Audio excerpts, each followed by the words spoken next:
Allman in the Morning, Common Sense Radio.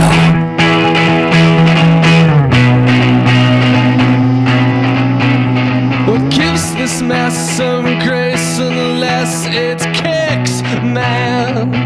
Unless it's fiction, unless it's sweat or it's songs. What hits against this chest unless it's a sick man's hand from some mid-level band? Good morning, you bunch of drunks. Driving too long on a dark windless night with the stereo on, with the towns flying by. Happy New Year, everybody. 5:52, January 3. Yes, all is good. Understand this. I heard your news there, Denise, about the mayor and a mayoral candidate both getting together a bill to renovate Scott Trade Center. I'm thinking, why are we renovating the Scott Trade Center? Why isn't the Scott Trade Center renovating the Scott Trade Center? What are you asking me for money for? Ridiculous. Thank God for Eric Greitens, who said, you know what, I'm not doing anything. There's no new stadiums.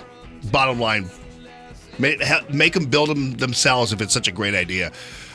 Todd Starnes, mercenary radio reporter Todd Starnes. Does that make me crazy?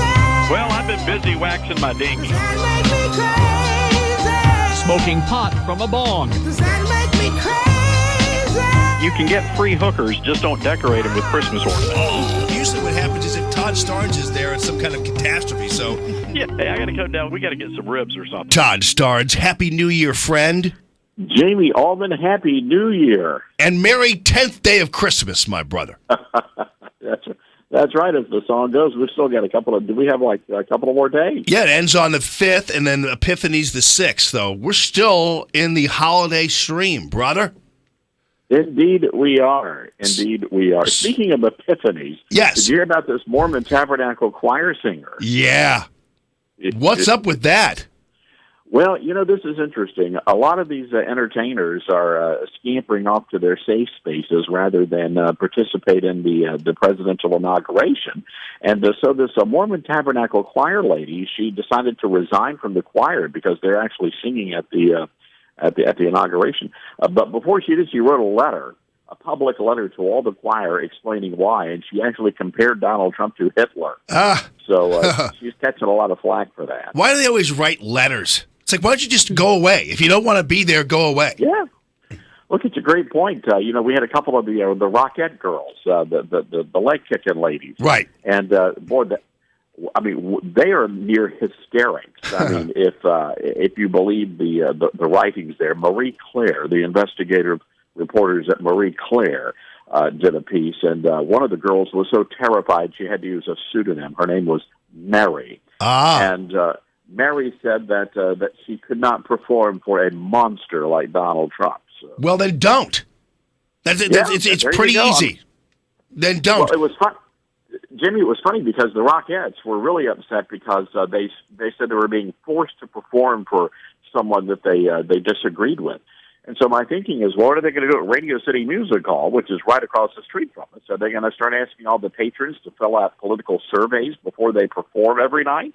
Yeah, well, and the Rockettes come here sometimes to St. Louis, I guess, and I guess if I don't buy a ticket because I don't like the two Rockettes who didn't like to perform with Donald Trump, am I going to write a letter and announce it on the air how I'm not going to attend the concert? Hey, by the way, you know who I think they ought to replace that singer with in the Mormon Tabernacle Choir, don't you? Mitt Romney. They had to have Mitt Romney take her place. And you know what? You know why Donald Trump doesn't want any of the A-listers to come? Look at what happened on New Year's Eve, Mariah Carey. Right. So, that's the other thing I'm asking, because there's this idea that there are a lot of people who won't or can't perform, but I'm not really hearing from them. I'm hearing people say that they're not performing or they're refusing to, but none of them have actually come out and said they're refusing to, with the exception of these people you've just mentioned. Yeah, I mean, it seems to me most everybody wants to perform. As a matter of fact, the guy who owns the Rockettes said that most of the girls were excited about performing at the inauguration.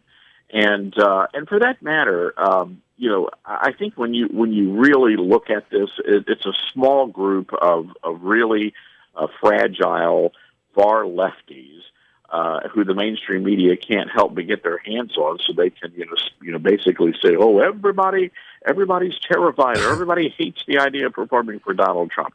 It's all a bunch of hooey. I say they take all the past winners of America's Got Talent and they use those people. Yeah, you mean, so is this the Hitler who is being attacked for defending Israel? I'm just trying to figure that. I'm trying to keep up with everybody. That's right. Yeah, this is the guy who Israel considers to be a very good friend. Right. I really need like a ledger to keep up with everything so I can, focus in on it. All right, Todd Starnes, you're the best, buddy, as always. Happy New Year to you, and thank you so much for a fabulous 2016, and we're looking forward to you being part of the show in this brand new year as well, brother. And Jamie, just so your audience knows, you and I, we do not lip sync. No, we don't. All right, man. Love you. At Todd Starnes, ToddStarnes.com. And yeah. So I'm trying to think. So he's Hitler, but only when Israel doesn't wish him a happy new year. I'm trying to figure this out. Maybe I'll take the next couple of minutes here to kind of go back to my ledger and figure out how I can keep up with this. But I do tell you, great idea to have Mitt Romney fill in for that Mormon Tabernacle. Mitt Romney.